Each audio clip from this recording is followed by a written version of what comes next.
everybody. This is my first time doing this.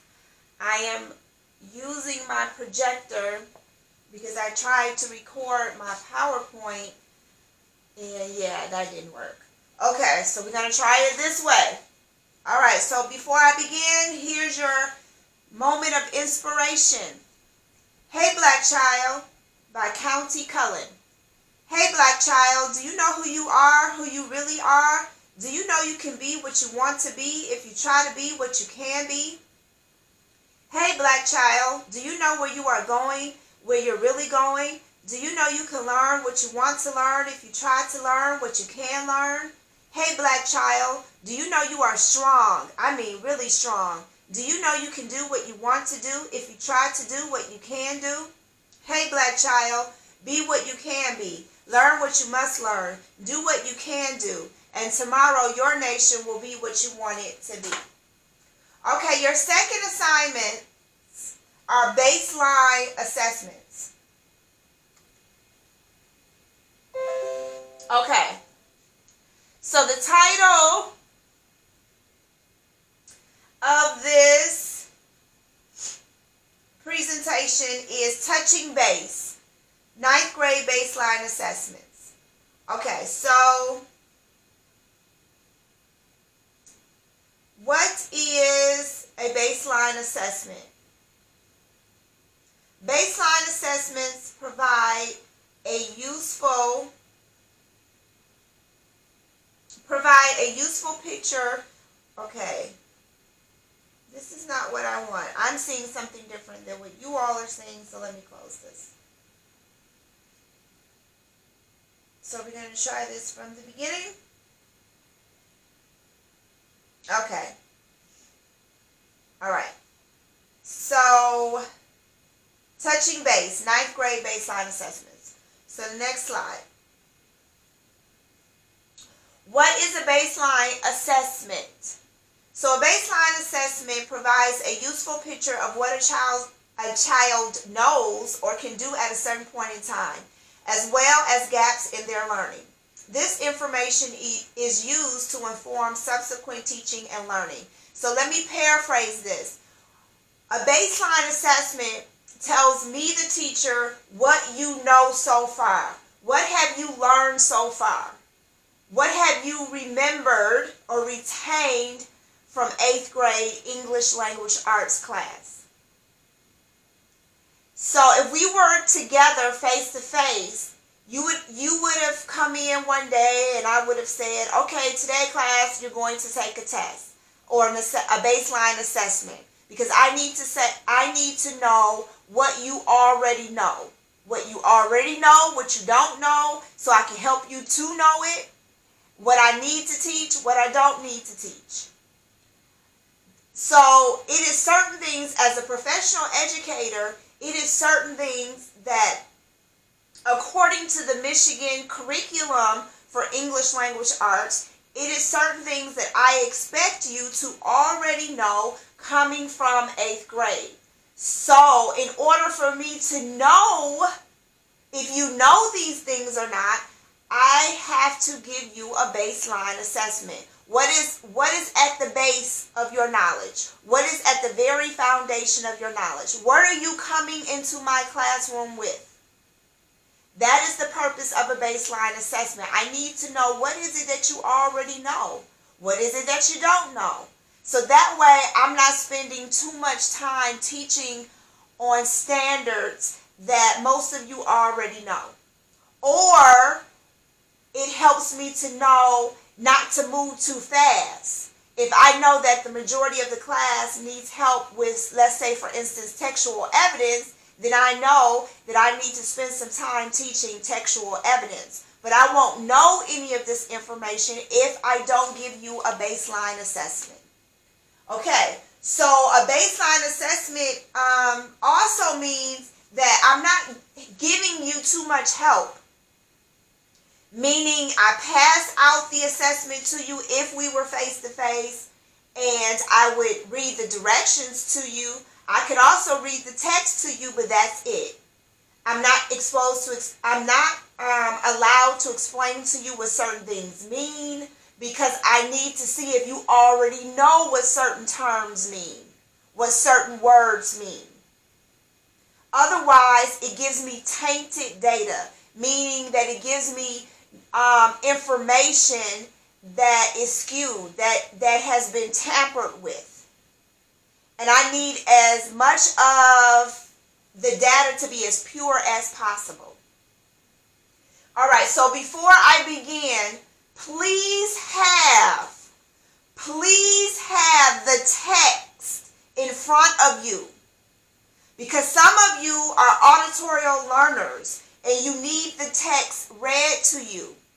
So before you continue with this video, make sure you have the text in front of you. Have the text in front of you. Have the story in front of you, so you can follow along as I'm reading. And this only applies to the people who really need me to read this to them, that they comprehend better when they hear the text read to them. Okay, so the first baseline assessment. This assessment is designed to provide a deeper insight into your writing so that your teacher can identify your strengths and determine the next steps for you to improve your writing. Read and annotate the passage provided, then compose a paragraph that answers the prompt. So here's the prompt. Explain the central idea of Around the Family Drum. Use evidence to support your response. So you're going to read a text. It's entitled Around the Family Drum. And then you're going to answer the writing prompt. This should be familiar to you. You should have received this type of assignment in 8th grade. You should be familiar with the word annotate. You should be familiar with use evidence to support your response. I'm not going to explain any of that because I'm assuming, based on the Michigan curriculum of English language arts, you received this in 8th grade. And I need to know this, and I went too fast, but this is why I'm giving this baseline assessment, to see if you know what it means when it says use evidence to support your answer. I'm giving this baseline assessment to know if you know what it means when it says read and annotate the passage provided. All right, this is worth 50 points. And I will grade your response, your written response, on the following criteria. Complete sentences. Do you use complete sentences? Your sentence structure. Your paragraph coherence. Does it flow? Does it follow a logical sequence of events? Your response to the prompt. Your use of evidence, and how well do you analyze that evidence? All right, this will be given to you in a Word document. You will put your name, the school is Mumford, and the section is your hour. The hour that you have me. And you'll be able to write on this. Okay.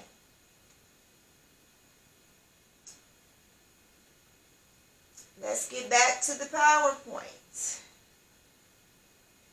And it went blank. So, let's see how we can get it back.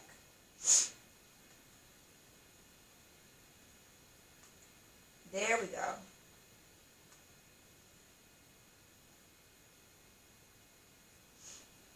All right.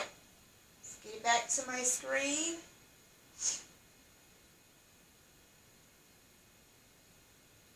All right. So, this is where we left off. So now we're on this slide. Now, obviously, you're not going to be able to read that. So, this is just a picture of the actual text. So I'm going to read the text for those of you who need to hear it. So the text is entitled Around the Family Drum. story by Howard Rayner. The power, remember, pause this video and go and get the text. This will be given to you in a Word document under the Assignments tab in Teams. So have this document in front of you as I'm reading it so you can follow along. All right, here we are. Around the Family Drum, story by Howard Rayner. The power of the family drum remains tied to my heart.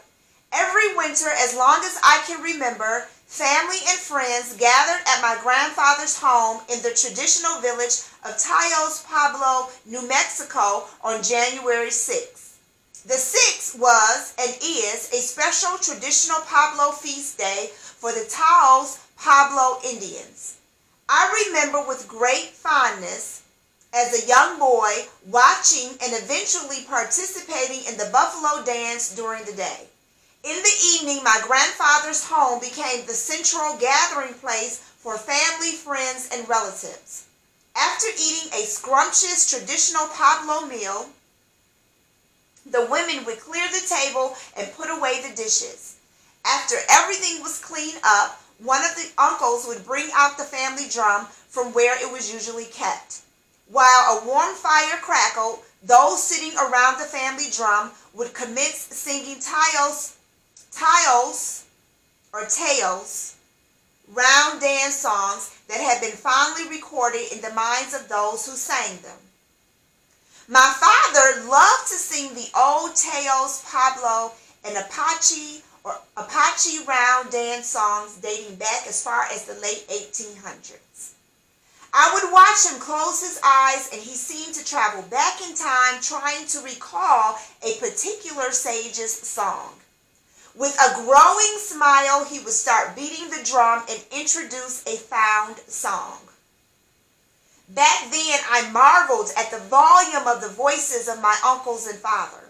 There was a powerful spirit of camaraderie around the family drum as song after song was sung far into the night. The day I was finally allowed to sit around the family drum was a memorable time for me, a time of intense boyhood concentration to not only memorize the songs, but to beat the drum on tempo and ends in unison. I made my share of mistakes, and I must have sounded like a young coyote howling among the seasoned. But in time, I gained confidence and a strong voice to start leading some of the songs.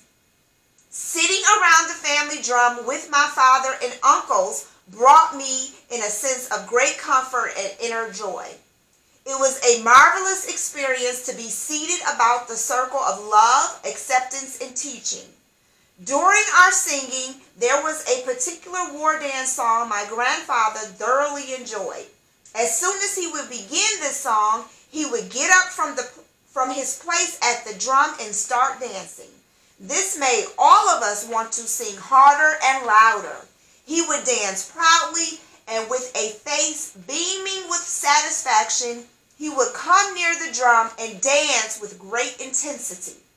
Sometime while we were singing, there might come a knock at the door. In Pueblo tradition, the person would peek his head in and respectfully say, "I heard the drum and I wanted to ask permission to enter your house if my grandfather would permit it." My grandfather would graciously nod and tell the visitor to enter and join us around the drum. These are cherished memories. I often close my eyes and can hear uncles and a beloved father, now departed, singing around the family drum. All right, so once again, before I read the text, have it in front of you so you can follow along. Also in Teams, when you look at your assignments, there is an icon that says Immersive Reader. If you click on that, it will read the assignments for you. Okay, now after you've read the text, once again, here's the writing prompt. Put your name. The school is Mumford. The teacher is Averhart.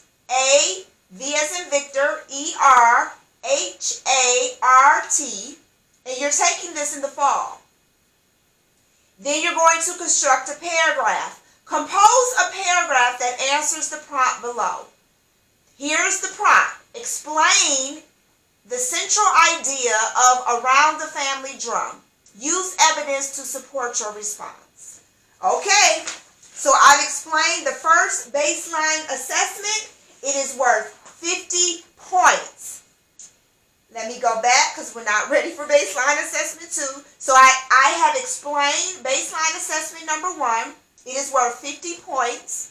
You will receive this in a Word document. You'll be able to type on this. And this is to assess whether or not you know how to respond to a writing prompt, whether or not you can identify the central idea, whether or not you can use evidence to support your response. That is what I'm looking for this baseline assessment number 1. I need to see if you learned these things in 8th grade. All right, this concludes this video. This will be attached. This video will be attached to your assignment on Teams. So you'll be able to watch the video in order to help you with the baseline assessment. All right, thank you so much, and I will see you, or I keep saying see you, but I will talk to you on the next video. Okay.